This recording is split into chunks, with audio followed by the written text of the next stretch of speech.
Last part saw us rendezvous with the Jeska, Ambassador Sura's ship in the Defera system to provide support to the Deferi people. They've been having trouble with the Breen of all species, and Defera itself contains evidence of preserver ruins, which are an ancient race or peoples that periodically travelled throughout the galaxy, relocating cultures that were in danger of going extinct and seeding them on new worlds. It appears the Breen are after the technology present in the preserver ruins, and such have been harassing the Deferi to find out as much as they can. The Federation has uncovered several such preserver sites throughout its own space, including the moons of Andor, Eidos, Altair, and the protected planet of Amerind. There is suspected preserver involvement in dozens more worlds, but so long ago that the tales have been lost to time, where there are no ruins to be found. With Starfleet eager to learn more of the preservers, and the Federation always looking to extend bridges, the USS Daring has been assigned to watch over the Deferi peoples until the Breen aggression has been curtailed. To this end, Ambassador Sura calls us when we are on patrol to alert us of 2 missing Deferi ships with around 400 people on board. Their last known position was VZA 4001. As we approach the system, we're greeted not by the familiar orb of a glowing star, but debris and powerful radiation. The solar system has been destroyed around 5,200 years ago by the primary suns collapsing into a single black hole. The system is now little more than a marker in the Deferi tradeways, and of no real value, but damn is it a sight to see. There appears to be some strange gravimetric effects as we close in onto the black hole, and only the skeleton of the system's planets remain, their broken shards gradually disintegrating into dust around the orbit of the galactic sinkhole. It's a bit unnerving. The black hole, for the most part, has stopped feeding and gone dark, so we cannot tell where it is by eyesight. Can't spot any gravitational lensing either, so we're completely reliant on sensors to guide us. And no, before you ask, you cannot fly the ship into the black hole. I tried. What? What?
Temet receives a Deferi distress call from the freighter Sabok. They are under attack and require assistance. Ignoring the unnerving amounts of gravimetric shear around us, we move to intercept the Deferi and see that it is unsurprisingly the Breen attacking the hapless vessel. Charging in like the big damn heroes we are, we target the 3 circling Preshbrek frigates with a round of quantum torpedoes and phaser arrays targeting all of the ships to draw their attention. I'm not even sure they were aware that we're here. There is a lot of interference from the black hole, so I'm not surprised we didn't detect our quarry until we were almost on top of them. They attempt to hold us with their tractor beams, but our shields hold and we're able to take out one of them, and a second gets caught in the core breach of their ally and is also consumed. And then finally the 3rd frigate falls, but the Sabok is just one of the 2 missing ships. The Sabok captain calls in and informs us that the Pactal was ambushed at their rendezvous. The Sabok made an emergency micro-warp jump to hide in this debris field behind a comet, but the Breen were able to locate them still. She, worried about further ambushes, races ahead to try to make it to a next stop ahead of schedule while we continue the search. Almost immediately we pick up a second call for aid from the Pactal, and they claim to have escaped the Breen ambush but lost their warp drive in the process. Now they're stranded here, so we set a course to find them and close in on the second missing ship, and oh god, this is disorientating. We beam over repair teams, but Tarsi detects incoming warp signatures, 2 waves of Breen ships some minutes apart. We move to take up a defensive stance between the Paktal and this Chelgret cruiser, and the cruiser is a heavier hitter than the smaller frigates, but we need to destroy it before reinforcements arrive. In order to slow it down, we try a new trick of venting dried plasma. Well, this tends to get into the warp intake of ships and can slow them down considerably until it's been cleared out.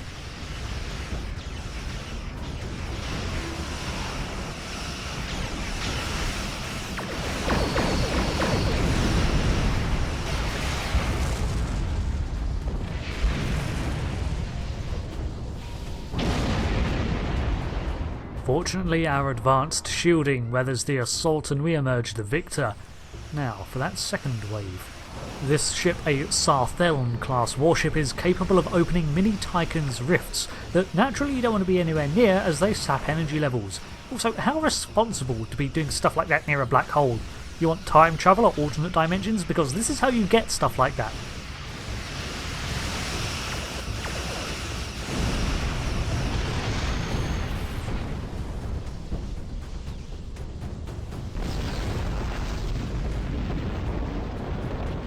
The Paktal Captain informs us that there were Breen slavers among the boarding parties that ambushed them, and they mention they came from the Zaria system.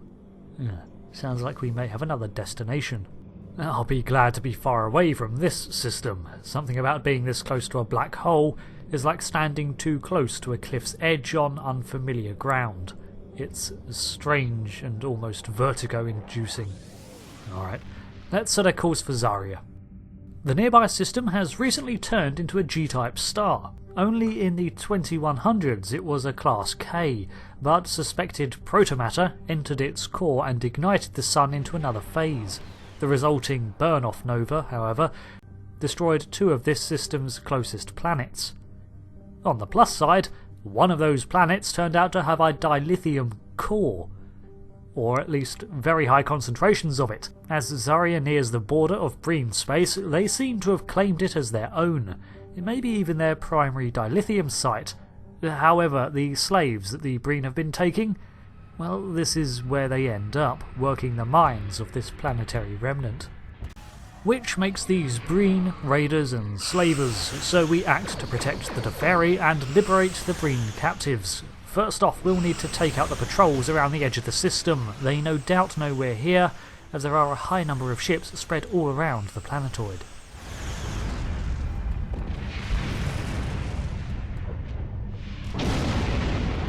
Now, as usual, we're going to want to avoid biting off more than we can chew and only grab one wing, or ship at a time. So let's try to evade this warship in favour of tackling these smaller frigates first.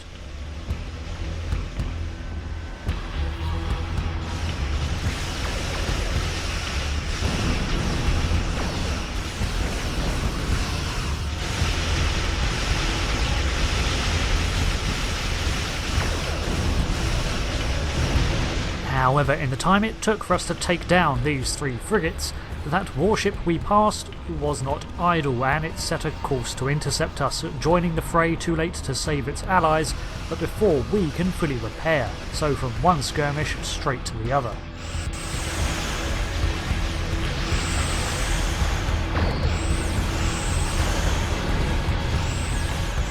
We dump plasma on the vessel as we did before and put some distance between us to take stock of the situation.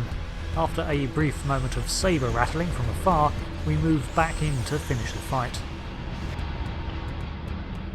Getting to the final patrols allows us a flyby of the mining operation. There are expansive scaffolds of Breen construction jutting from the exposed core of the planet, where the blue-green of raw dilithium catches the radiant light of the nebula from the sun's stellar explosion. Strange to think this core should never really have been exposed to space like this. That makes 2 unusual sights that we've seen in such proximity today. The mining apparatus hammers through the outer layers of the core from all sides, and towers and machinery cannibalise this cinder of a planet. Sightseeing over, we engage the next wing of craft, and during this skirmish, one Breen vessel seems to collide with the core's surface. I'm going to say we took out its navigation and it was out of control, but man, that was cool.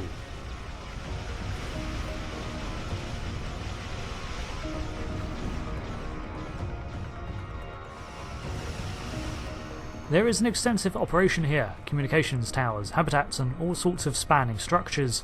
The Breen have certainly been here for a while. But now with the area secured, we're free to beam down and free the Deferi and whoever else they may be holding. Great, and there appear to be a series of transporter disruptors that are preventing us from simply beaming out everyone we encounter, but what's more, they're keyed to isolate only Deferi life signs. I guess that means all of their captives are Deferi, so we're going to need to shut these down first. Temet points out that we should logically take out any Breen patrols we see as they may interfere, and Breen tech is still rather ambiguous to the Federation. We can't run the risk of interference. And this cave resonates with the crashing of the giant machinery that's mining and battering the dilithium veins, and dislodged dust is thick in the air. In the distance we can see the captives held in small force fields that act to inhibit transport. This is very inhumane. I'm not even certain that they're in suspended animation or anything. No room to lie down nor to move. We need to get them out. We start by taking out the guard patrol nearby before pressing onwards. I don't want to leave them here, but we can't help the captives at the moment.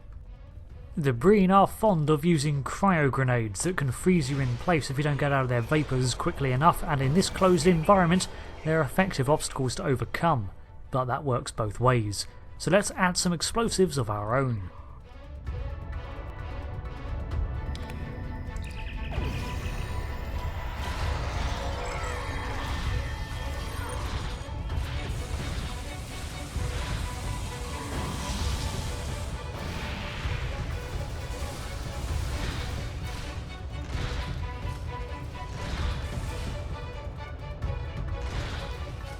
We locate a control panel from which we can disable the first of the transporter inhibitors, so we set about doing, well, just that.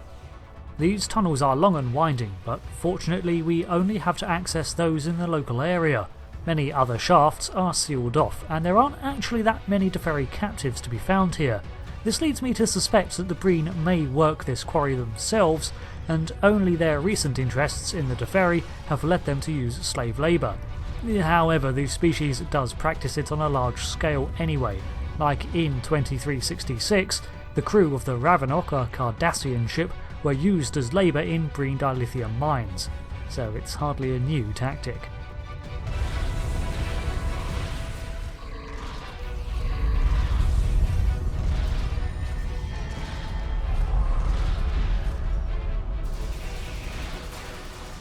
Oh, well, that wasn't on stun.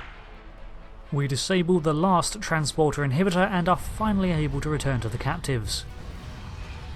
Tarsi informs us that the captives have been evacuated, but we should make sure no one is left behind. However, the installation's commander has also seemingly come to investigate the disruption we've caused. This commander, Trell, says that Wen was one of his best and that he's heard of us already. He gloats that he would look forwards to meeting us, but is afraid Thot Grun will kill us now. With the threats translated, Grun beams in with a squadron of Breen soldiers sheathed in an icy aura. As with Wen, Grun is a tough opponent that can inflict brief periods of massive damage. Evading his initial attack is key, and we can then take out his guards while using the surrounding pillars as cover to pop out and lay fire on him.